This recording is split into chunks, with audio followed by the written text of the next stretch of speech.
50번째 선물이 가지고 있는 비전은 계층 구조를 넘어선 사회 모델인 헤테라키의 개념에 기반을 두고 있습니다.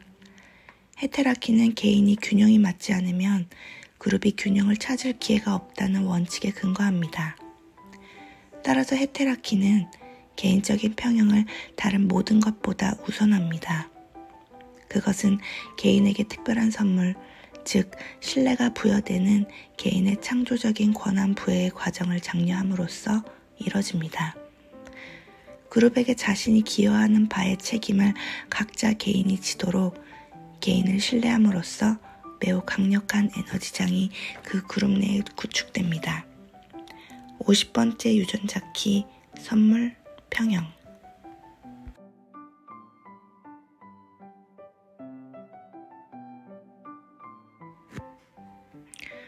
안녕하세요. 골든패스 6기 레이나입니다. 오늘은 50번째 유전자 키 5번 라인의 날입니다. 지난 펄스를 어떻게 보내셨나요? 저는 아이와 함께 여러 가지 많은 사건들과 겹쳐서 계속해서 내면의 불편감을 직면하고 풀고 또 직면하고 풀기를 반복했습니다. 이번 트랜짓된 채널은 360입니다. 3번은 저의 문화의 구이기도 하면서 50번의 프로그래밍 파트너입니다. 또한 아이가 태어나면서 저희 집에는 세이크럴에 불이 들어온 동시에 남편과 저 아이 모두 360이 연결되어 끊임없이 작동하고 있는 것 같습니다. 고로 전례 없던 대혼돈의 파티에서 사랑과 정의의 힘으로 계속해서 평형을 만들고 또 혼란에 빠졌다가 나아가기를 반복하고 있습니다. 저는 이것을 고난을 함께 겪어내고 사랑에 빠진 연인들이 담긴 드라마로 비유하기도 합니다. 많은 일들이 있지만 가장 최근의 이야기를 해본다면 아기가 3개월 전부터 어린이집을 가게 되었습니다. 그로 인해 지독하게 붙어있던 분리불안의 이슈를 함께 넘었고 어린이집을 고군분투하며 다니는 아이의 번아웃을 함께 맞으며 나를 보는 것 같아 건넨 어린이집은 놀러 가는 거야. 힘들면 쉬었다 가도 돼. 라는 한마디에 내가 쉬지 못하는 것을 보았습니다. 육아, 집안일, 예술치료 공부와 그림 그리는 것 모두 붙잡으며 망가지는 몸을 되돌아보는 계기가 되었고 여러 내면 아이를 계속해서 만나면서 지금 이 현실이 싫다는 말이 튀어나오기도 했습니다. 육아, 가정주부라는 타이틀이 싫었고 무언가 내 손으로 이루어내고 싶은 욕망이 끊임없이 붙잡고 있었으며 내가 돈을 벌지 않아서 부모님이 도와주시는 것도 죄책감이 들었고 그래서 내가 하고 싶은 주장을 제대로 못하는 것도 싫었으며 그림을 그려서 성공하고 싶다는 마음이었다는 게 올라오자 결국 여전히 인정받고 싶은 마음에 허탈함을 느꼈습니다. 더 깊은 내면의 아이는 과거의 아빠와의 한 이슈를 끄집어내어 이 모든 게 애정결핍, 사랑받고 싶은 마음이었다는 걸 알아차린 후 내면을 다독이며 천천히 내려놓게 되었습니다. 그렇게 하나둘 불필요한 것들을 쳐내고 나의 몸과 마음의 건강을 위한 시간들을 채웠습니다. 다른 사람들에게 인정받기 위한 행동이 아닌 내가 좋아하는 것들로 채워보는 것입니다. 그렇게 억눌렀던 불편감을 온전히 받아들이며 균형을 맞추고 있을 찰나에 아이가 연속으로 여러 감기가 한꺼번에 몰려와 이번 달 내내 아이와 붙어 있으면서 또다시 모든 게 균형이 흐트러지기도 했네요. 아이의 종잡을 수 없는 감정을 바라보며 짜증이 나는 진짜 이유를 알아보는 시도를 하면서도 저는 내가 감정이 아이와 분리되지 않아 휩쓸린다는 것도 알게 되었습니다. 그리곤 또다시 한 발자국 떨어져 상황을 보게 되었죠. 그러고 나니 주변에서 수많은 사람들이, 상황들이 돕고 있다는 것이 느껴졌습니다. 부모님도 남편도 어린이집 선생님, 우연으로 만난 사람들의 초대, 약속 등 너무 많은 사람들과 상황들이 함께하고 있어 분리되었다고 생각할 수가 없게 만들었습니다. 단지 내가 그것을 어떻게 판단하고 있느냐의 문제였습니다. 감정에 휘말려서 나의 쉼을 허락하지 못하는 것도, 도와준다는 사람들의 마음을 거부하는 것도, 불안해서 안절부절 못하는 것도 모두 내 문제였던 것입니다. 그리고 이렇게 하나둘 알아차려 가면서 내가 그림을 그렸던 이유들도 명확해진 것 같았습니다. 저에게 그림을 그린다는 것은 이것저것 조합하여 내면의 희미한 것들을 끄집어내어 눈으로 보고 내면의 진심을 직면하며 나를 돌아보는 일이었습니다. 이번 골든패스 비너스 때부터 지금까지 그려오며 얻은 것은 그림을 그리는 건 실패해도 상관없으니 무조건 시도하고 나아가는 것이었습니다. 그리고 내려놓은 지금 돌아보니 이미 삶 안에서 열심히 투쟁하고 실패하면서 새로운 가능성을 찾아 또 나아가며 끊임없이 배우고 도전하고 있었습니다. 그래서일까요?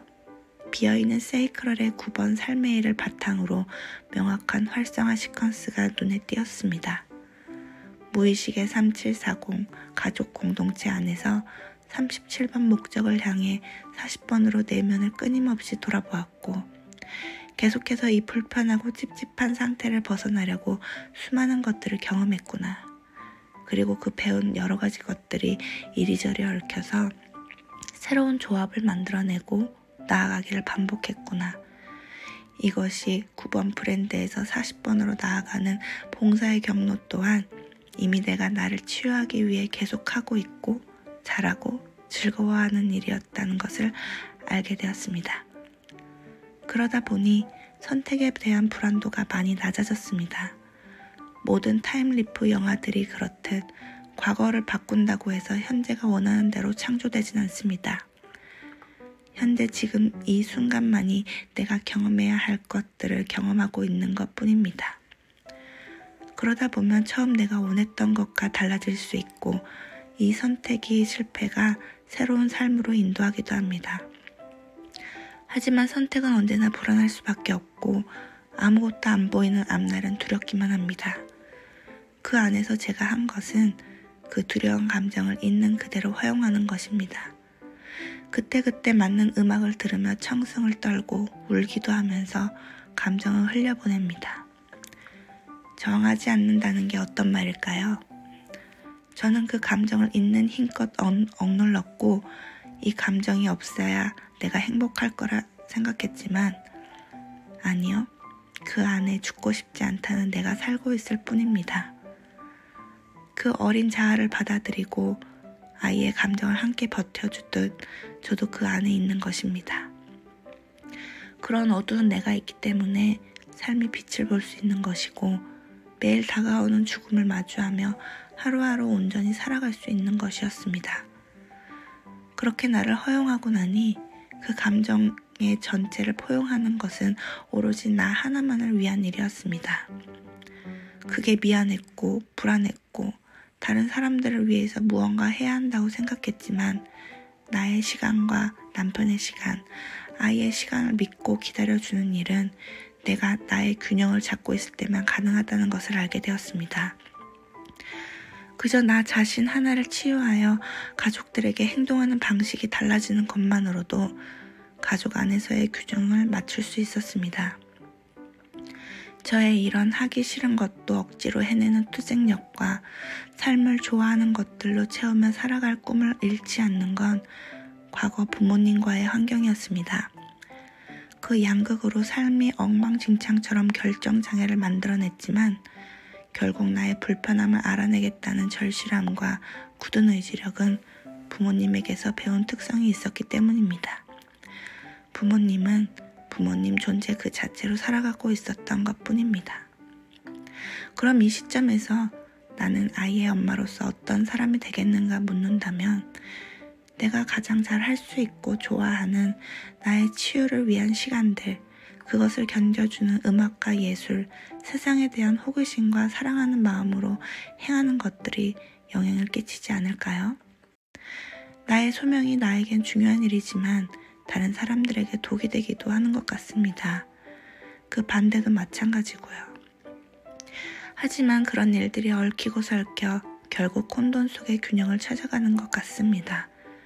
모든 사람들은 본래 삶을 다해 살아가고 있는 것 같습니다. 단지 나의 입장에서 아닌 일 뿐입니다.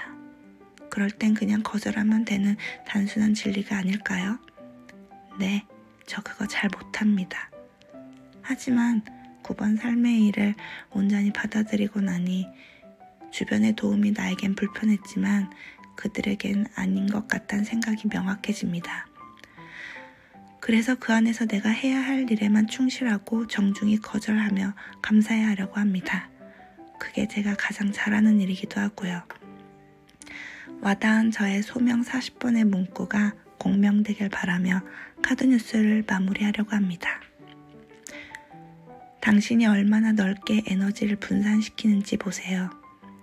당신은 그렇게 많은 사람들에게 그렇게 많은 것을 해줄 수 있나요? 어떻게 그렇게 많이 아우를 수 있죠? 우리는 속도를 늦추고 우리 자신의 에너지를 배려할 필요가 있습니다.